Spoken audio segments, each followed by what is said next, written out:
हे दोस्तों, बिंज की watcher channel पर आपका स्वागत है। बिना किसी देरी के स्क्विड गेम सीजन 2 एपिसोड 1 का एक्सप्लेनेशन शुरू करते हैं। स्क्विड गेम सीजन 2 की शुरुआत सीजन 1 जहां खत्म हुआ वहां से हुई, जिसमें हमारे ड्रामा के प्रोटैगनिस्ट एयरपोर्ट से निकलते हुए दिखाई देते हैं, जहां उन्हें फ्रंटमैन का कॉल आता है और वो कहते हैं तुम्हें अपनी बेटी के साथ चले जाना चाहिए था, तुम्हारा यहाँ है ही कौन। जिस पर प्रोटैगनिस्ट बोलते हैं मैं तुझे तेरे बिल से निकाल कर मारूंगा।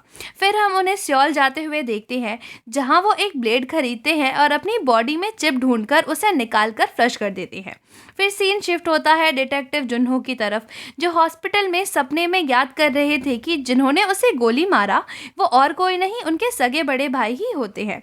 फिर 2 साल बाद कहानी शिफ्ट होती है, जहां जिन्हो एक ट्रैफिक पुलिस में काम करते हैं। आगे जिन्हो एक कपल से मिलते हैं, जिसमें से वो लड़की उन्हें सेड्यूस करने की कोशिश करती है। फिर आगे उस कपल में से लड़का अकेली लड़की को छोड़कर जाता हुआ दिखाई देता है। आगे उन्हें सीनियर मिले, जो रैंडम गॉसिप्स करते हुए दिखाई दिए। आगे वो उस आइलैंड के बारे में बात करते हैं जहां जिन्हो मिला था, और वो सीनियर उन्हें बोलते हैं कि तुमने जो फोटो हमें भेजी थी वो हमें नहीं मिली। इस पर जिन्हो बोलते हैं इसी रीज़न की वजह से मैं ट्रैफिक डिपार्टमेंट में हूँ, यहाँ पर सबूत ईजिली फ़ोटो के थ्रू मिल जाता है। फिर सीनियर पूछते हैं कि जिन्हें तुम्हें गोली मारी क्या तुमने उसका चेहरा देखा था, जिस पर जिन्हो मना कर देते हैं, लेकिन असल में उन्होंने फ्रंटमैन का चेहरा देखा था क्योंकि वो उनके भाई ही थे। आगे गोली का निशान देखते हुए जिन्हो को वो मोमेंट याद आता है जब उन्हें उनके भाई ने गोली मारी। आगे सीन शिफ्ट होता है एक कपल पर, जो एक मोटेल के सामने दिखाए जाते हैं।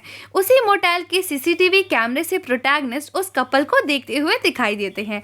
आगे उन्हें स्क्विड गेम का इनविटेशन मिलता है, जिस पर वो दरवाज़ा खोलते हैं तो उन्हें फ्रंटमैन दिखाई देता है, लेकिन फॉर्चुनेटली वो सपना देख रहे होते हैं। फिर उनसे मिलने एक आदमी आता है जो कहता है कि मैंने पिछले 2 साल से वो ताकची खेलने वाले आदमी को ढूंढा, वो नहीं मिला। फिर प्रोटैगनिस्ट बोलते हैं कि कल से और लोगों को लाओ और हर स्टेशन पर अपने आदमी लगा दो। उस गेम को खेलते हुए 2 साल हो गए हैं, तो वो आदमी फिर से नए लोगों को ढूंढ रहा होगा। जिस पर प्रोटैगनिस्ट उस आदमी को बहुत सारे पैसे देते हैं इस काम के लिए। आगे कार में आकर वो आदमी अपने साथी डेविड को बोलता है कि कल से हमें और आदमी चाहिए। जिस पर डेविड बोलता है क्या आपको सच में ऐसा लगता है कि ऐसा कोई आदमी होगा। जिस पर वो आदमी यानी कि वो गुंडा बोलता है कि हाँ, वरना प्रोटैगनिस्ट इतने सारे पैसे एक आदमी को ढूंढने के लिए क्यों खर्च करता। आगे डिटेक्टिव हमें समुद्र के पास एक कैप्टन से मिलते हुए दिखाई देते हैं। इसी आदमी ने जिन्हो यानी कि डिटेक्टिव के आइलैंड के पास से बचाया था। ये दोनों मिलकर आसपास के सारे आइलैंड्स को ढूंढते हैं, जिससे उन्हें वो स्क्विड गेम वाली जगह मिल जाए। नेक्स्ट डे डेविड अपने सारे आदमियों के साथ हिताची खेलने वाले आदमी के हुलिये को दिखाता है। हिताची थप्पड़ कार्ड सारी कहानी बताता है। आगे सब लोग अलग अलग कार में बैठते हैं और स्टेशन के पास चले जाते हैं। On the other hand detective भी वो आइलैंड ढूंढते हैं जहां उन्हें कुछ नहीं मिलता। आगे वो दोनों गॉसिप करते हैं कि जहां से डिटेक्टिव की बॉडी मिली थी वहां बहुत सारे आइलैंड है, तो वो एग्जैक्टली कहां से आए थे उसके बारे में पता लगाना मुश्किल है। फिर डिटेक्टिव आगे डिसाइड करते हैं कि वो आइलैंड को ढूंढना नहीं जाएंगे।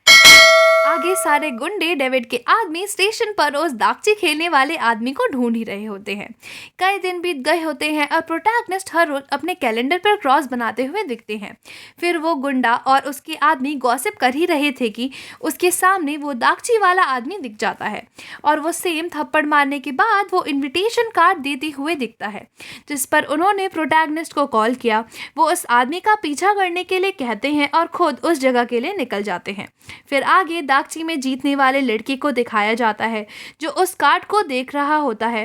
फिर उसे कॉल आ जाता है एक लड़की का, जो हॉस्पिटल के प्रेगनेंसी वार्ड में दिखाई जाती है, जहां वो भी सेम इनविटेशन कार्ड के साथ दिखाई देती है।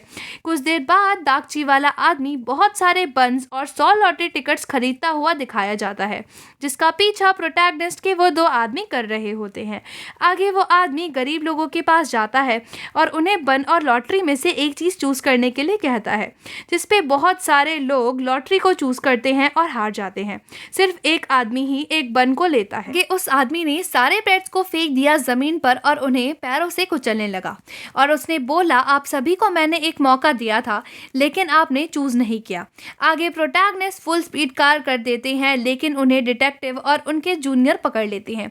उनके जूनियर उनकी आईडी देखते हैं और फाइन लगा देते हैं प्रोटैगनिस्ट पर। On the other hand David और उसका साथी वो दागची खेलने वाले आदमी को पकड़ लेते हैं लेकिन वो आदमी उन्हें बहुत मारता है।